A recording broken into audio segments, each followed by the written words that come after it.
Well, when you start looking back, you find that 30 years doesn't give you the right perspective. The actual pioneers who laid the foundations for us and for our ability to do what we do were about a century earlier. People like Fourier, Helmholtz, Boltzmann, Thomson, maybe better known as Lord Kelvin, and Maxwell. I think it's quite inspiring and I recommend it. Read James Claude Maxwell's little book that's translated into German, A Theory of Heat, because it says it all, even in a very understandable fashion. He says it all because only then they understood what the large heat transfers and temperature changes actually are. And that was the foundation for all the lessons we have learned since then and which we can apply. And it's really interesting that even back then there was the first, well, not really building, but a ship that was built. When you look at what Fridtjof Nansen wrote in his book describing the ship, it is nothing else but a passive house ship.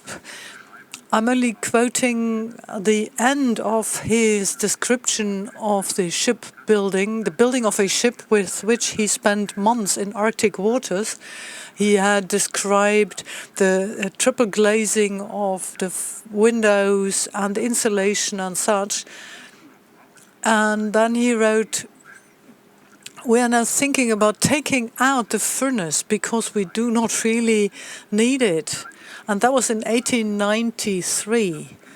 For all those who are still struggling with the question of who is the inventor of the passive house, the answer is nobody who's still alive today.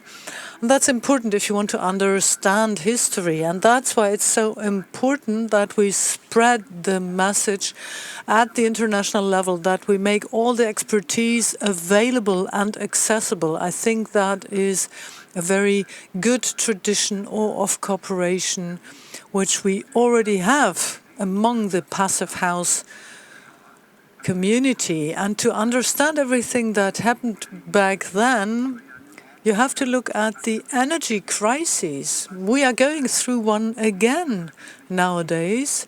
It is not so easy to understand for me why this happens for the fourth or fifth time. Why do we need to go round in circles so many times before we understand that we need a different approach? But back then there were the first publications on the developments which then tried to make real progress. Maybe you know Meadows' limits to growth. If you don't, look at it. We were really fighting about many issues that are still on the agenda nowadays, but it is a way of arguing that leads to solutions. And back then even we found solutions that were translatable into practice. And another was Lovins with his book on soft energy paths, a different way of looking at the energy transition, because back then already the focus was very much on energy efficiency, much like Hartmut Bossel and his book on energy transformation. Back then I went to Kassel, and together with Hartmut Bossel I built up a new field of studies at the university about energy efficiency. That was the basis for many things that happened afterwards. Well, Wolfgang is providing you with the historic timeline. I will speak about the continuation. The energy crisis Wolfgang mentioned was actually before my time, but of course I'm aware that energy problems are still on the agenda. We see it every night on the news. And the causes have not gone away. The problems have not been solved. So they said already in the past that there are the requirements that still haven't been met, and that is the need for solutions, the need for independence from fossil fuels. Well, but there were solutions already in South China, for instance, or in Iceland. In difficult times, when heat was difficult to come by, there were buildings which were very similar to today's passive houses, and there were first approaches from the academic world. Korsgaard, a colleague in Copenhagen, did the first zero-energy building, a house that he built, and he documented the construction very well. And the experiment resulted in the lesson that this is doable. And then there was Shercliffe in the United States. He published a book called Super Insulated Houses. Harold Orr built houses in Canada. Hörster and Steinmuller, here with us, built houses in the course of the Philips experimental home project. They showed that this can be done in our climate as well. And this was not the only progress made. Even in 1975, there were the first far-reaching requirements for energy efficiency for buildings. For instance, in Sweden, the Swedish building standard in 1980, that was a standard for low-energy houses. Back then, already netting results in Sweden that are better than many of the buildings still built today. And this was already part of general practice. By the way, this was the reason why German delegations went to Sweden and got in touch with people there. Bo Adamson was like the Swedish ambassador for energy issues. He traveled around the world from Sweden to teach others about the Swedish methods on low-energy houses. He went to Vietnam, he went to China, and by coincidence, he came back from China when I was staying in Lund. And in China, he had consulted with the regional government of Shanghai. They discussed traditionally built houses which, for scarcity reasons, were not allowed to have a heating system.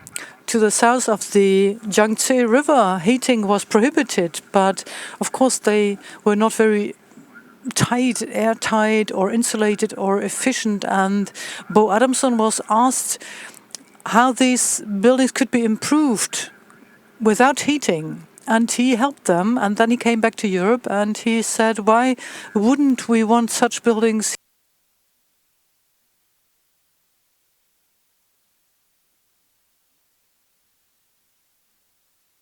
here in with us while we wait for the technical problem to be solved?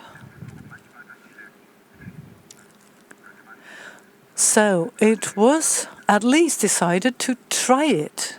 And one of the advantages of simply trying it was something that not many people are aware of, and that is the fact that there were two scientists, Arthur Rosenfeld and Hans-Joachim Glaser, who both looked at the possibility to reduce the irradiation losses from double-glazed windows, and that's how low-emitting coating was invented. And then there was window glazing that allowed for a better component in comparison with non-transparent parts of a building. And that, of course, made a contribution to the energy-saving structure. And then there was the first preparation project for passive houses. The English term passive house was there before the German, by the way.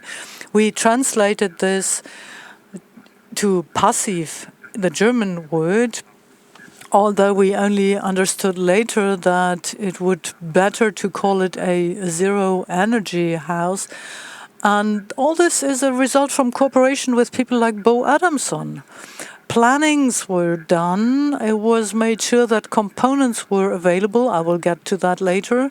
And via simulations we ran back then, which was a bit more difficult with the help of mainframe computers, we had to make sure that we got results after one night of computing, and often it took longer because the systems were not more stable than many operating systems, I don't want to name names here, that we are using today. Anyway, we were able to find out which are the main criteria, and these are still the 5 we have in our minds nowadays, and that is insulation, avoidance of weak spots in your insulation, thermal bridges, better windows, I mentioned them already, air tightness, that's a bit of a problem with all the projects to date, and it's still a bit of a struggle nowadays, and you have to convince everyone. That's one of my lessons learned during this conference. It's become very apparent again. And then, of course, fresh air supply via a system that includes heat recovery. And this needed to be built. And this is a little anecdote. And by the way, it was Bo Adamson who wanted to see this built. He wanted it to be more than just a theory, and that's how it got communicated across the industry. And here you can see the whole process, including components that were not available readily at the market back then. Of course, some things are difficult to get by. At the global market, there was just one device with a heat exchanger based on a bidirectional electricity, and it was difficult for us to implement what we had worked out at the lab level in order to render everything viable in real life. These are some pictures from our building site. I'm not going to go into the details. You see some heat insulation at the windows, which we still have in place nowadays. So the prototype of the passive house window frame, and of course measures taken to increase air tightness. This is an ongoing discussion. Will air tightness be continuous? Well, we know it today. This happened in '91. We measured it time and again. It is still as tight as at the beginning. Of course, you need to do it right from the start. You can plug a hole with a plastic bag. It will be sealed for the purpose of the blower door test, but it will not be sustained. So you have to have a sustainable approach. Yes, and what continues to hold true are the 5 passive house principles that Wolfgang explained and implemented at Karnichstein. These 5 principles have become established, have proven their worth. They are the 5 principles which we communicate and implement and stand by, and I'm sure that you are all familiar with this illustration. Of course, this is not simply owed to the fact that we were so very clever. It is really all down to physics. You have to pay regard to the physical reality of things. I'm sure that many of you know this building, this picture. This was not simply one freestanding single family dwelling. It was a building with 4 families still living there today, by the way, and this is what it looks like on the inside. A very normal multiple family dwelling, and that was at the beginning a very first reaction from the people living there when they heard about the target of the project.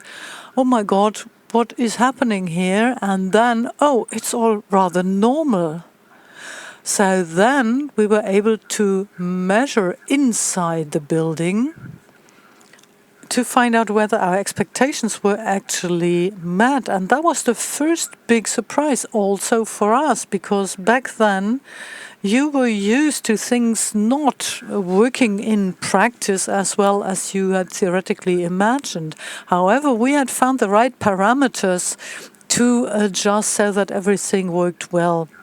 You can see in the bar chart, the red parts of the bar are the space heating values. For 35 years, they have been more or less unchanged, ups and downs by 10 kilowatt hours per square meter.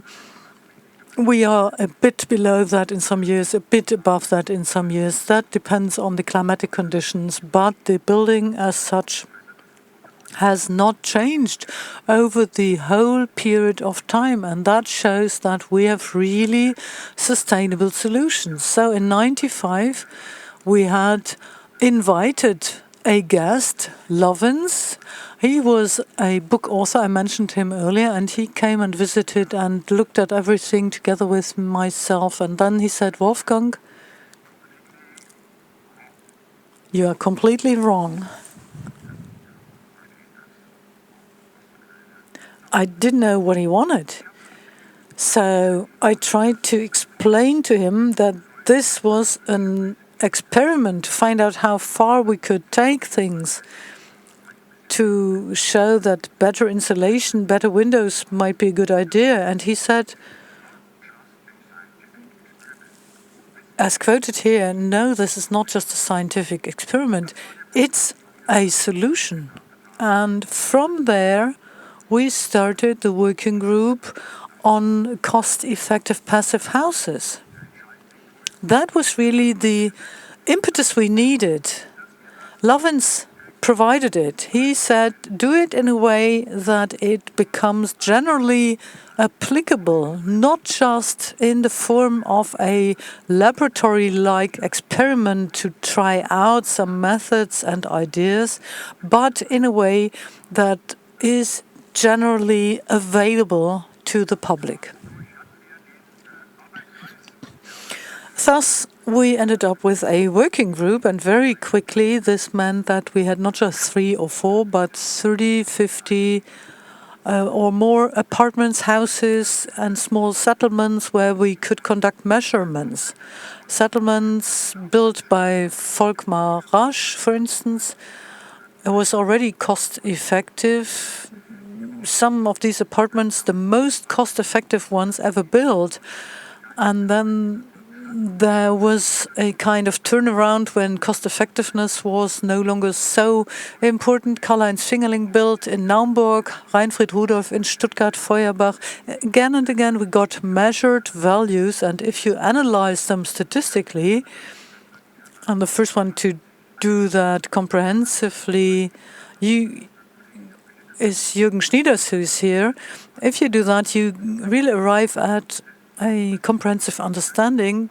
What is happening is a normal statistical spread of users' behavior. You have some users who like to have their apartment a bit warmer, and others can live at lower temperatures. And of course, this will have an impact on the measured values when it comes to consumption. And of course, it's very difficult to change users' behavior. So we said, why not change the buildings? We will not try to change people. Changing people is really nothing you can recommend. But changing a building might still lead to low consumption values. And the very few who consume more because they leave the window open or set the thermostat to a higher level will no longer matter, because the difference will be 5 or 6 kilowatt hours per square meter per year, which is nothing compared to other usual average values in terms of consumption. So this is even a contribution to social cohesion. We don't have to dictate living temperatures to the people. We don't have to prohibit opening a window. No, it is all big area of tolerance, of give and take, and it allows for efficiency. The working group did a lot more than this, and Jessica will speak to that. The first working group was very important, but the format grew, and by now we have more than 60 such meetings documented by the protocol band, the proceedings, and there you can read up on the results in the course of the years. Many meetings, always focusing on practice-oriented solutions, depending on what was on the agenda. It was summer comfortableness, interior insulation, ventilation, retrofit, and many other areas where practical solutions were required. And the working groups drafted the solutions and published them in these volumes of proceedings, which are still a very valuable resource for the passive house community. We all use them. The significance of the component parts was understood very, very quickly,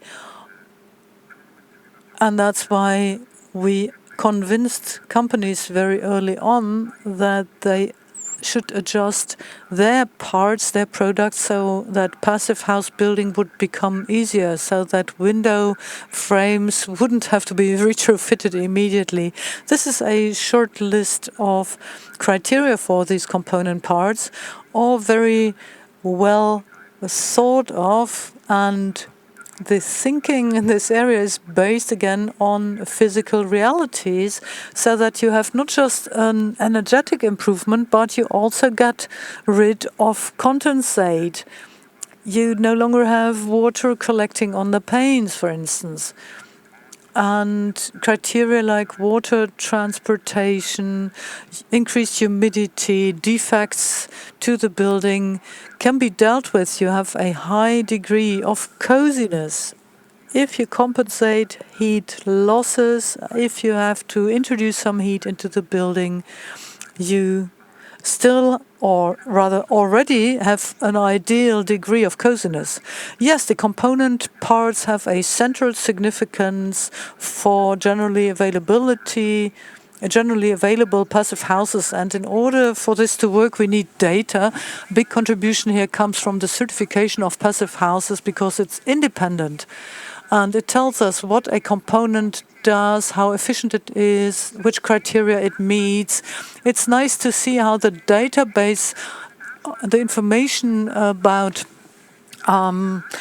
parts and components is growing on an international level. It's not just about windows and ventilation systems. There are many, many component parts in over 50 different categories that are all evolving. A lot has been mentioned during the conference. There are some new developments and offers like renovation systems, airtight integration of timber beams, heat pumps, and also the development of revolving doors and industrial doors. Then the year of the first, because there were these immediate ideas to have office buildings built as passive houses. I remember very well Wagner and Co., a solar industrial player who were interested, and they asked us whether that was doable, and it was implemented, although not as quickly as expected. Christian Stamm was the architect, and this building has already proven how the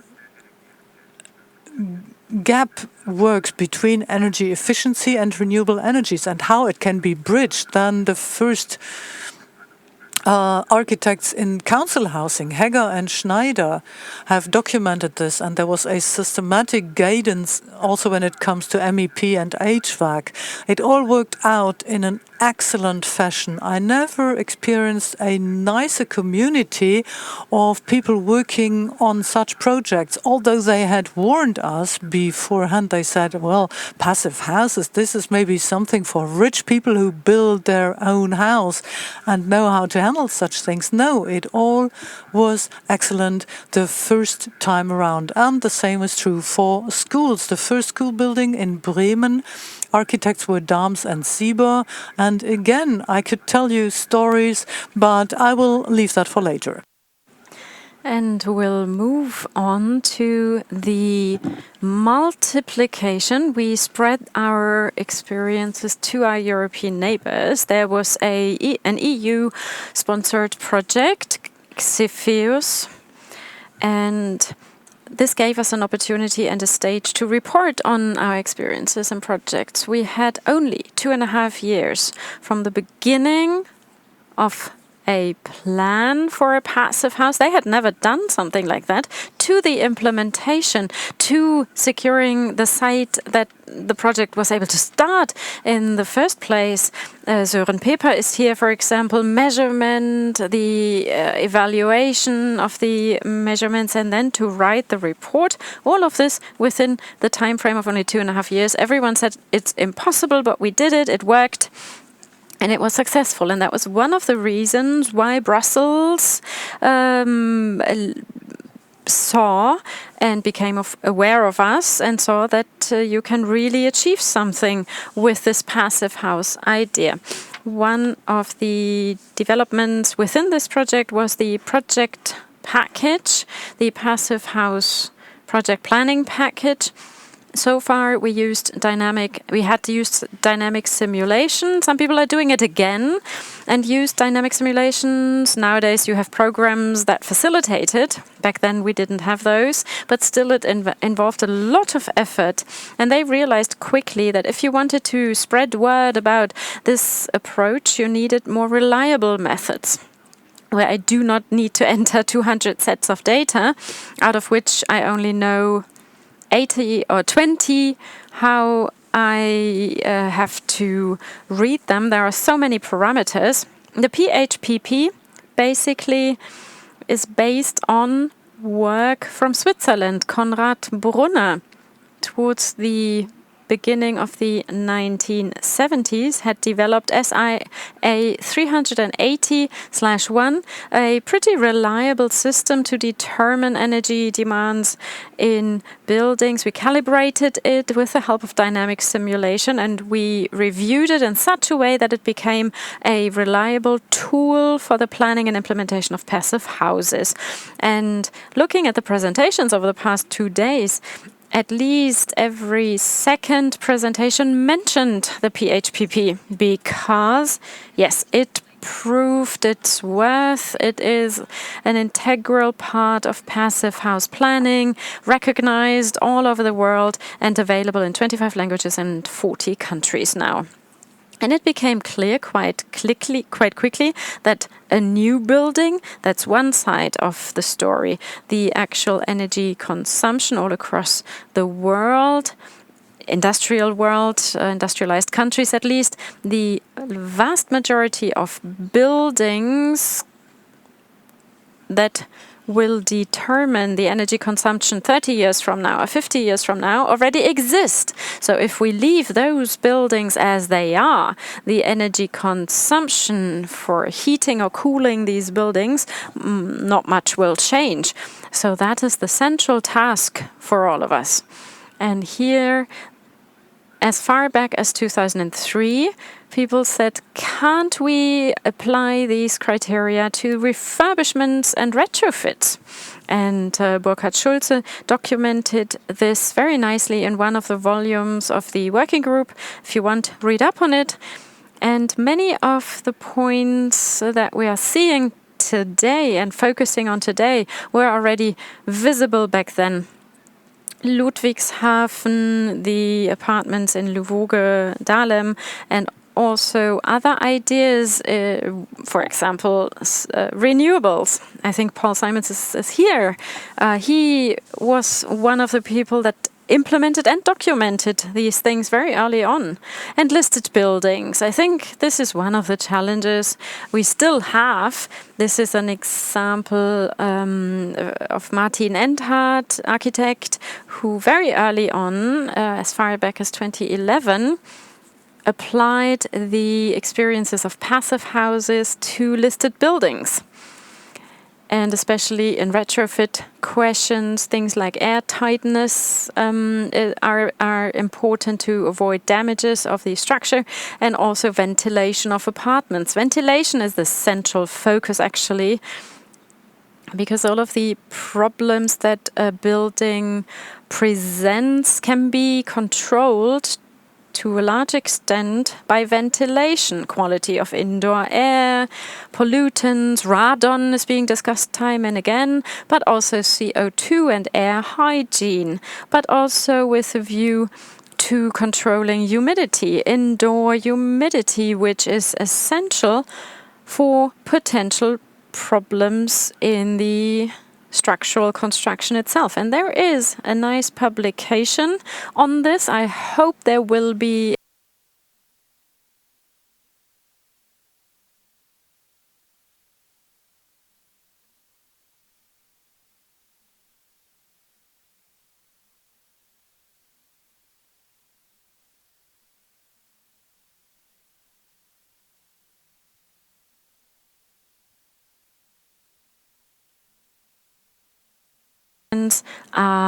one essential part of this, and there's also the award. This is a beautiful example, the EnerFit component for windows. This is a solution where you can install the window, step-by-step refurbishment, either first the window, then the insulation, or vice versa, always with a view to enable practical solutions.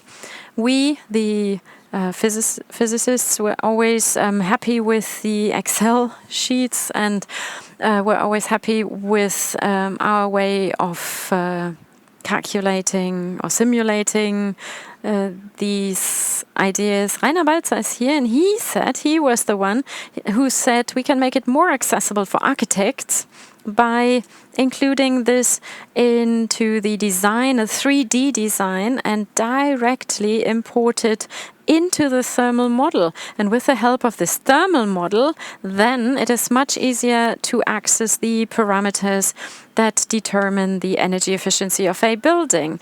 And it's true, more and more PHPP is integrated into Design PH. This 3D tool becomes more and more becomes easier and easier in its application. Now cooling has been integrated, or the cooling demand calculation. So the interactive planning is possible from the 3D model, which makes the passive house planning easier and quicker. Now, a few years later, we saw the timeline last night where the colleagues presented the last 30 years. Let me jump from time to time. Now it's 2014, for example. This is when we determined the procedure to determine renewable energy. Primary energy is evaluated, but the factors, when you look at it, what are the primary energy factors? Well, they vary from country to country depending on the energy mix. Some have more coal, others have renewables, and the values vary from country to country, and they are dynamic, they are in flux. So actually an evaluation based on fossil energy is one that doesn't really give you a fixed set of data for evaluating a building. So we said, how can you do it better? And the core idea, just briefly, is to start at the end. Whether it's 2040, 2045, or 2070, I do not dare to predict it. But at the end of the day, humanity will have no choice but to cover the full energy demand with renewables. There is no other way. Think about it. These short time spans that people used for their planning, that is a mistake, by the way. We have to plan more long term because humanity has been around for about 1 million years. And I would wish for another 1 million years.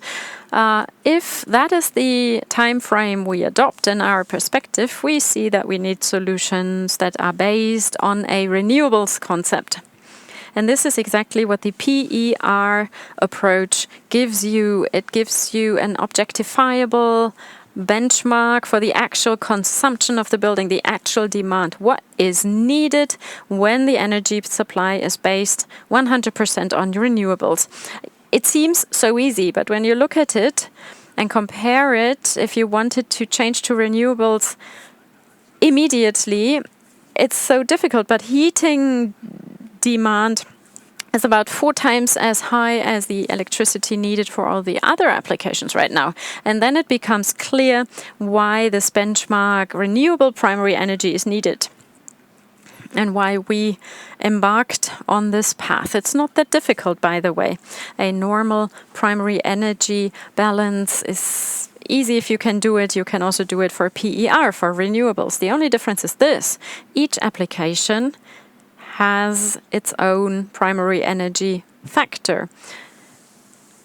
So we do not have to look at each individual case and each individual building, a time-dependent simulation when which power plant comes into operation and stops. And no, it's enough to do it once in a sweeping way for the typical application, heating.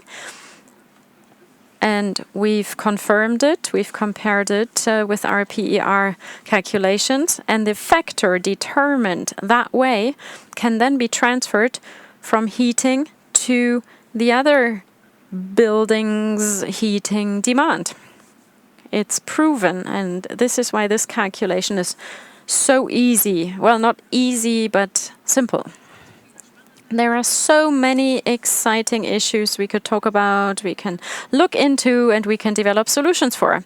Over the years, we've conducted a number of research projects, also funded projects. This is a selection of EU projects we were involved in over the years, and similar to the PR concept, where we start with a question and aim for solutions so that building planning takes the right direction. We looked at different issues in the context of these different projects. An example, the step-by-step retrofit, which we looked into in the context of the Sinfonia project. A number of resources were created. This is a brochure that you see here.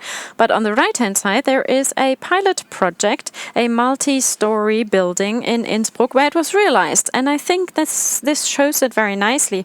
Anything the PHI does is based on the transfer from theory to reality. So it is implementable. It can be implemented, it can be done, it can be put into reality. Just like this example we picked out here from Innsbruck, that's highly important and valuable to show that this is not mere utopia, but this is really pragmatic research that is turned into reality. And for each project you learn, you have a steep learning curve. The basis or foundation rather is stable. You know what you know, but then you always learn something new. And in these projects, there are a number of resources that emerge from them. Materials or realizations. Materials, for example, systems integrated in the facade, for example, difficult details and solutions for that, especially in refurbishments. There is so much that the PHI and the whole movement can benefit from, and that is something the PHI has focused on from the beginning, to make things available to everyone. And how do we do that? Via the database Passipedia, where you can find online all of this knowledge and the realizations and conclusions, as well as the tools that emerged from the EU projects, but also the history of the passive house, developments over the years. And we publish new articles via either our newsletter or social media. So it's worth it to keep your ear on the ground. And one exciting area on Passipedia is the Efficiency Now initiative, which dates back to 2022, a result of the Russian attack on Ukraine and the emerging energy crisis. We said, what can we do? How can we be active?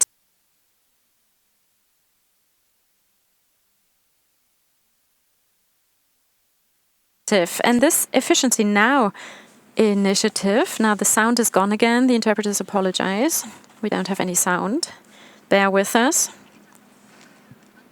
So the publications on Passipedia do not only give you the background knowledge, but also recommendations on how you can act quickly, whether it's for the envelope of a building or a smaller context, or the question of interior insulation with certain materials, that it is in line with the physics and construction criteria, or installing a ventilation system. We have instructions, manuals on Passipedia if you want to do it yourself, but it's also important for energy advisors. We have a number of energy advisors that help people to implement corresponding measures, and these guidelines are so valuable for them in order to be able to quickly and easily implement energy efficiency measures. Benjamin Krieg is here, by the way, and he was involved in a number of them.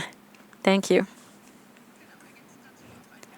There's also NBIL. It's an online calculator where you can enter the data from your own building and quickly get the results. What can you implement? What is worth it? What pays off in terms of money and energy?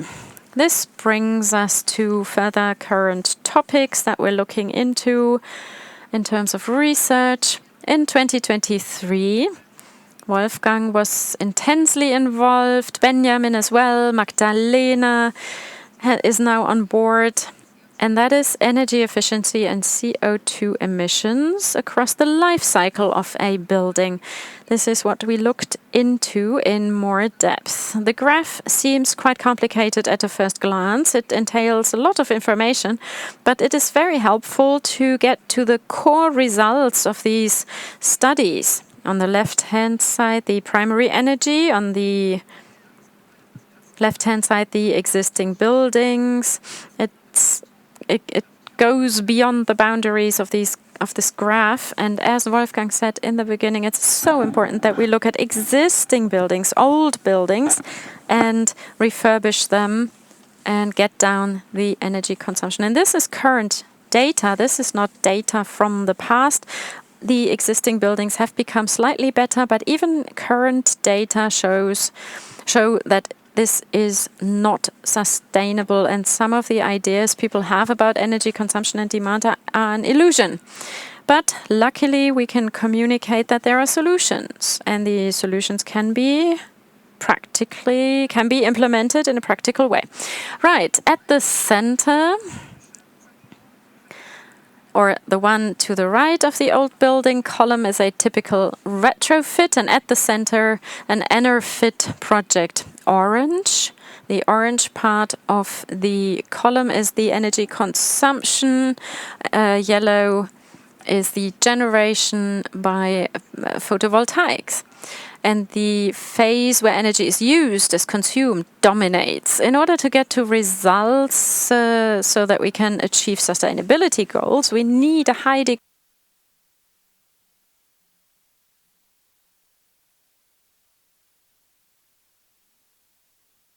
degree of energy efficient.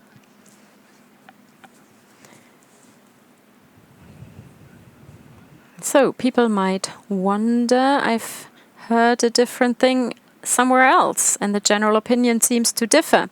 But by the way, we've discussed this systematically in our working group. There are some mistakes. Of course, you cannot calculate with a lifespan of 20 years for buildings. Buildings last much longer than that. But in contrast to that, we want them to live even longer, if you will. And the parameters that are based on the data we have on demolitions, etc., show that in Germany, buildings have a life cycle of at least 100 years. Otherwise, there wouldn't be an explanation for the fact that we have enough housing space at all. So statistics show that. That's a misconception there.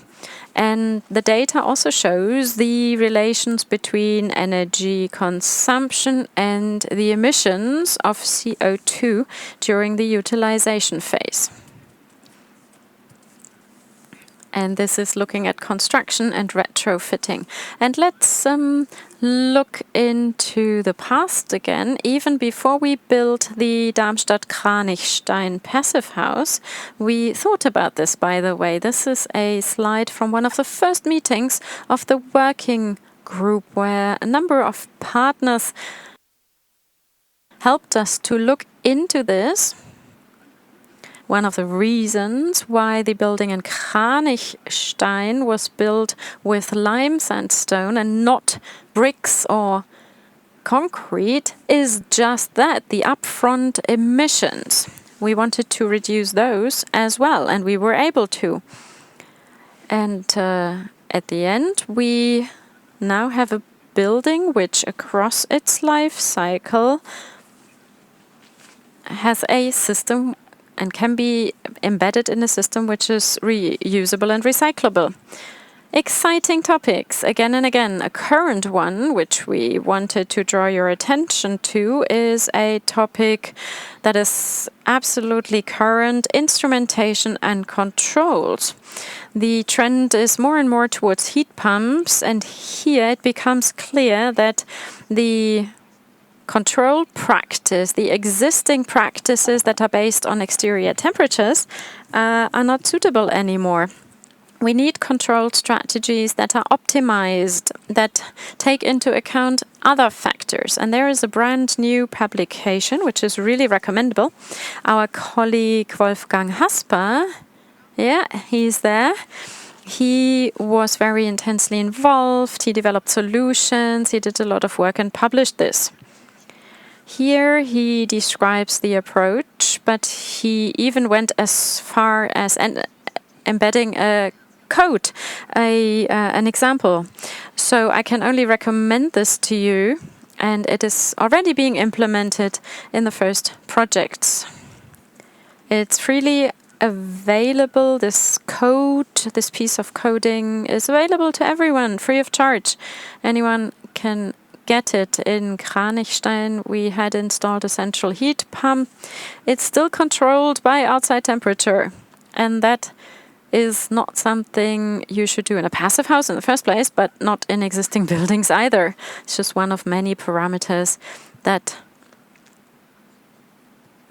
determine the heat load in buildings, and Wolfgang Hasper has developed a procedure that helps you to control these factors much better than before. And the piece of coding is part of the publication, and anyone can use it in order to improve the systems.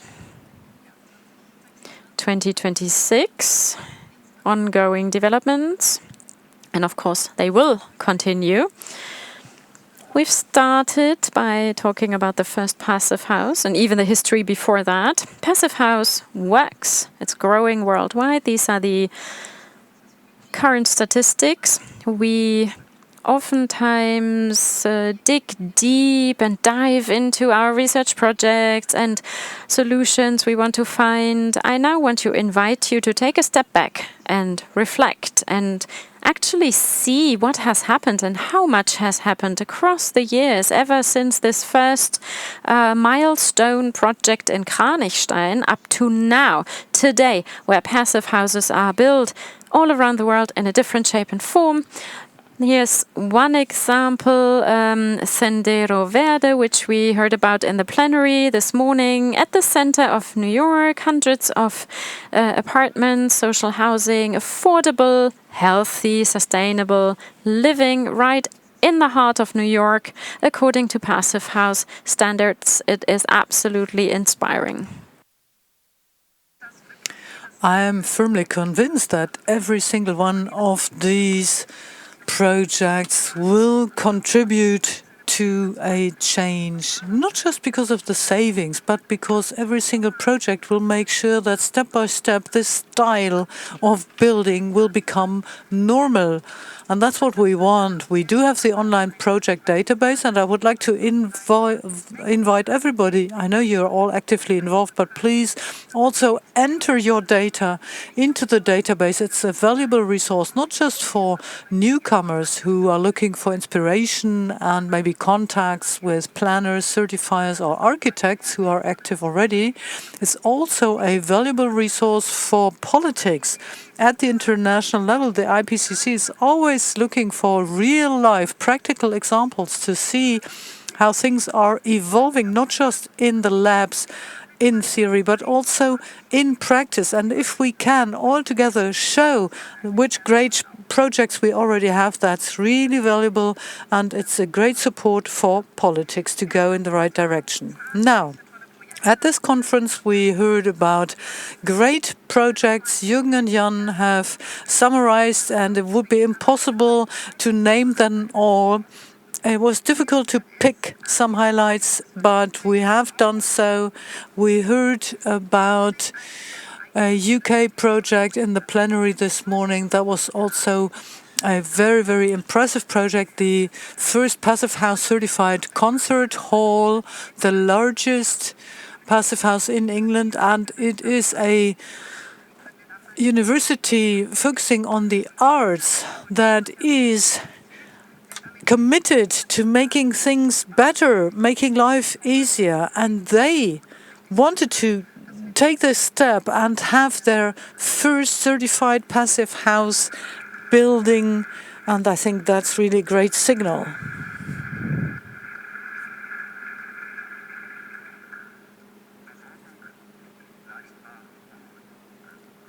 And then affordable housing, council housing.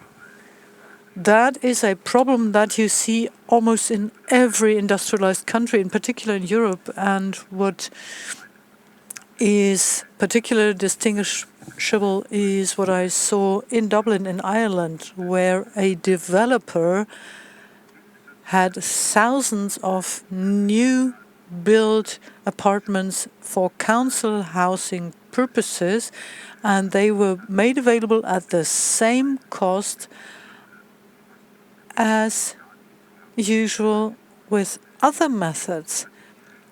And I wouldn't even advertise the fact too much. Why shouldn't they make a profit? But only last weekend we handed over the certificates. Today we have come this far. It is possible nowadays for the needed solutions for the problems in social housing, in residential buildings, to be, well, the problem can be solved with passive house methodologies, also in terms of heating.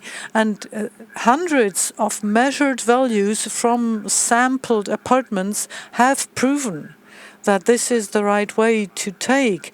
We will not go into the details of all that again, but this was not a performance gap, but it was actually a holistic evidence in the first year of lower energy consumption, even below the standards of the PHPP. And you should make yourselves aware of what this means. We are still a bit lower than what a modern building means on average. And this really shows how big the potential is, and that this is a real-life evidence for the viability of our principles and our methodology. And we have so many good news here. We heard also of an increase in implementation, even on the roads in the United States, for instance. There are also some reasonable people left in the United States. They are actually implementing an exemplary political approach. The dilemma that all Western industrialized countries go through is that for a long time they passed on modernization that is necessary in road infrastructure. And because of the governmental requirements, it's difficult for the cities and municipalities because there are clear rules, but there are also clear rules for the implementation of the Passive House standard. And for all projects, it's true that they can comply and will comply, not just in the UK, also in Massachusetts, for instance. If you are compliant with the Passive House standard, you don't have to care about the other regulations and requirements. I don't know how many pages that are, but if you prove that you have built a passive house, you even get grants, you get funding from the state government for further training and education of the practitioners in the construction industry. And this will then evolve out of itself, because once you know how it's done, you will not want to do it otherwise. Wolfgang has given great examples how this can sustain itself, and we are just on the right track in many areas. These have been excellent practical examples, and we have discussed many examples already. On this slide, you can see how all the different pieces of the puzzle fit together. We want to change the market. We want a new standard, and these are the building blocks that have to be put together. Of course, it is important to have clear targets. You have to claim where you want to go. Politics often don't claim a clear target, and then you go in the wrong direction or get to a standstill. So if you really want to make a change, you have to have a clear goal in mind. Then you need the right people. You need expertise. Everybody who has looked into the world of passive houses will want to pass on the lessons learned. So that's a multiplication of knowledge. Then, of course, we have the design tools. We have mentioned the PHPP, and it's a very valuable tool. It's not just about ticking the boxes and having certificates. It's about something that really helps you during implementation and makes the buildings better. And then the components for the buildings. Yeah, I cannot say it often enough. You need availability of these components. It's a no-brainer to be using them when they are economically efficient and available. Why wouldn't you use them otherwise? So this will, of course, improve the practice of construction. All in all, we will also need a quality assurance process, and this ties in with certification in many areas. The Passive House Institute has developed certification workflows for tools, for components, for buildings, for practitioners, always keeping in mind the transparency and making sure that we say where we want to go. So all this is interlinked and supporting each other so we can get ahead. And there is one other very important aspect, and that's further training, capacity building. Wolfgang and I discussed this in the run-up to the conference, and this raised my own awareness for the central role that capacity building is to play. Even before your first building in Kranichstein, it was so important even back then to transfer knowledge, to exchange experiences. And again, this is bridging the gap between theory and practice. You have to have an exchange between research, planners, practitioners in all directions for this to be a viable approach. We are very glad that this whole area is growing. We have many international partners. Passive houses, passive house principles are a message that is being spread, and we have more and more practitioners in the world who also apply their knowledge practically. And this includes now, for instance, partners in the Philippines and other climate zones. It's really fascinating to see in how far people are spreading the message and making it grow. I think we have two slogans for this conference.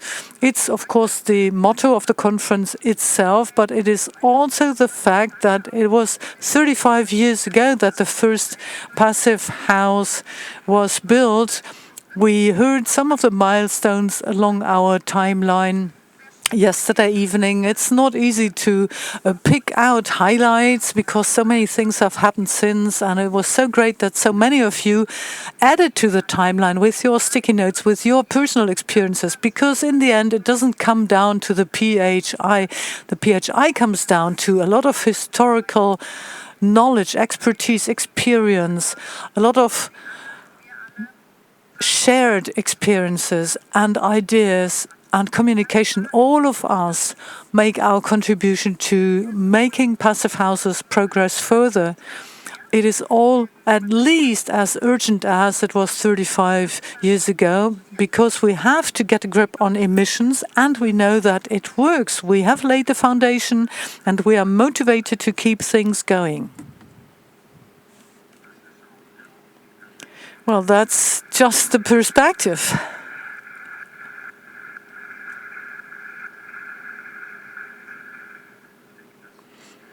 I do believe that the model has proven its efficiency. Also, the model of international exchange, tolerance of ideas, a free exchange of ideas, mutual assistance, worldwide learning. We make a contribution to that. We contribute to worldwide understanding. I think of the cooperation that has come about between Greece and Turkey. That is really a symbol for the fact that traditional assumed enmities can be overcome very easily when you work towards a constructive solution for a situation.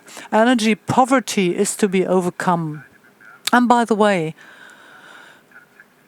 against this background, I should say that it needs growth. At some points, we need growth. Growth is not always a bad thing.